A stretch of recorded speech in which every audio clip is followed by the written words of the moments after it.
नमस्कार माऊली. चला ज्ञानेश्वरीच्या सहवासात. ज्ञानेश्वरी अध्याय 4, ओवी 60 ते 65 ह्या ओव्यांच्या सहवासात आपण जाऊ. ज्ञानोबा रायांनी आपल्याला परममुक्ताचं लक्षण सांगितलं. आता ह्या परममुक्त पुरुषाची इथे माऊली स्त्री पुरुष असा भेदभाव नाही बरं. सर्वसाधारणपणे जीवाला पुरुष म्हटलं जातं. तर परममुक्त पुरुषाची काही लक्षणं सांगितली आहेत आणि ही लक्षणं म्हणजे परममुक्त ह्या अवस्थेला पोचल्यानंतर उमटणारी ही लक्षणं आहेत. माऊली, आपण एकदम ह्याचं दडपण घ्यायचं कारण नाही. आपण सुद्धा हरिनामस्मरणाने आराध्य देवतेवरच्या आपल्या निष्ठेने श्रद्धेने नामस्मरणाने ही अवस्था गाठू शकतो, हेच माऊलींना सांगायचं आहे. ज्ञानोबाराय सांगतात, हा परममुक्त पुरुष कसा असतो? एरवी परापर न शोचिती, जे कामना शून्य होती, वाटा केवेळी न वचती क्रोधाचिया.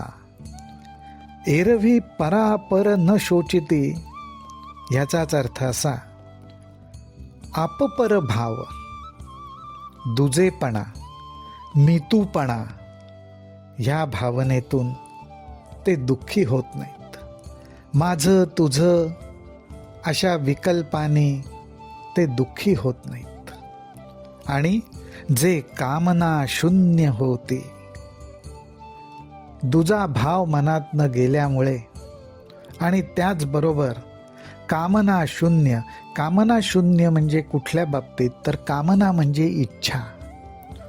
विषयांच्या बाबत उठणाऱ्या उर्मी शून्य अवस्थेला गेल्या. आता विषयांचा उपभोग घ्यायचा आहे अशी उर्मीच त्यांच्या चित्तात उठत नाही. त्यामुळे माझी इच्छा अपूर्ण राहिली. हाही अहंकार त्यांच्या ठिकाणी उरत नाही. अहंकार मावळू जातो. त्यामुळे क्रोधाच्या, राग येण्याच्या वाटेवर ते बिलकुल जात नाहीत. क्रोधाच्या तावडीत ते सापडत नाहीत.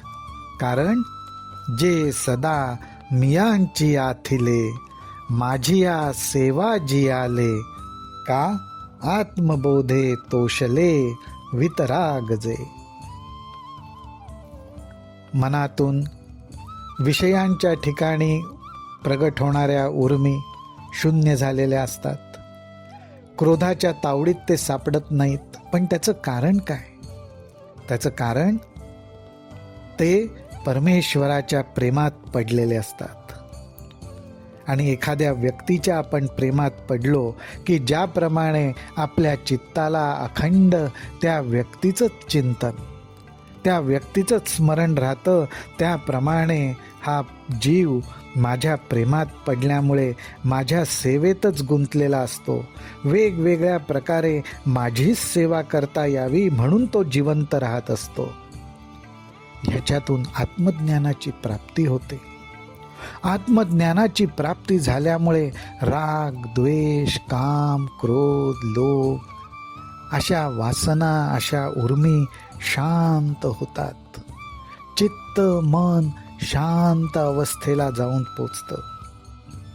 आणि अशा प्रकारे जे तपो तेजाचिया राशी, का एकायतन ज्ञानासी, जे पवित्रता तीर्थांसी तीर्थरूप.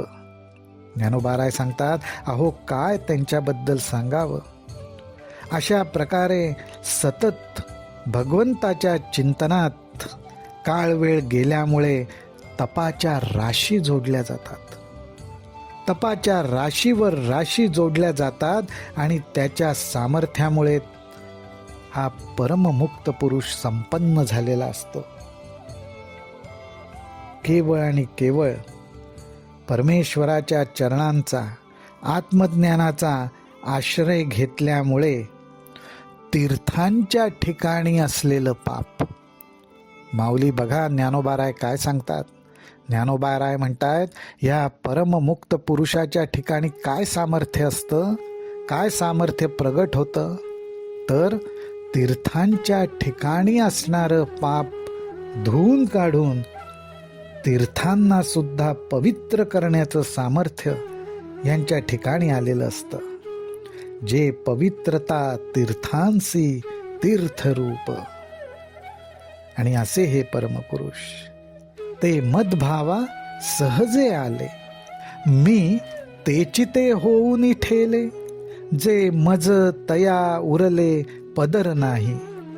ही त्यांची अंतिम अवस्था ज्ञानोबाराय सांगतायत.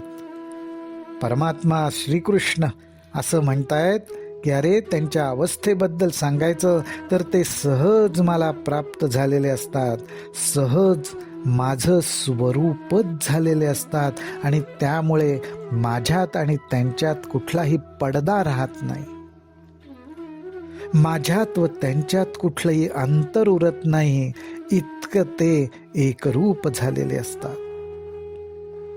ते मदभावा सहजे आले, मी ते चिते होऊनी ठेले, जे मज तया उरले पदर नाही. आता ह्यावर ज्ञानोबाराय त्यांच्या शैलीत एक दृष्टांत आपल्याला सांगतायत. ते म्हणतात, सांगे पितळेची गंधी काळिका, सांगे पितळेची गंधी काळिका, जै फिटली होय निशेख, तै सुवर्ण काही आणिक जोडू जाईजे. अरे ज्याप्रमाणे पितळ्याचा धातू तो काळा पडतो, त्याच्यावर कळपटपणा येतो, पण हा काळा पडण्याचा दोष, जुना होण्याचा दोष जर त्याच्यातला निघून गेला तर त्यालाच सोनं म्हणावं लागतं. सोन्यापेक्षा तो वेगळा राहत नाही.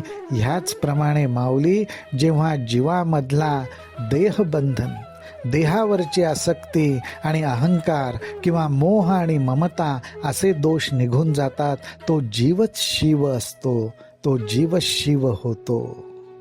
फक्त हे दोष निघून जाण्याचा अवकाश. तैसे यम नियमी कडसले, जे तपोज्ञानी चोखाळले, मी तेची ते जाहले, एथ संशयो कायसा.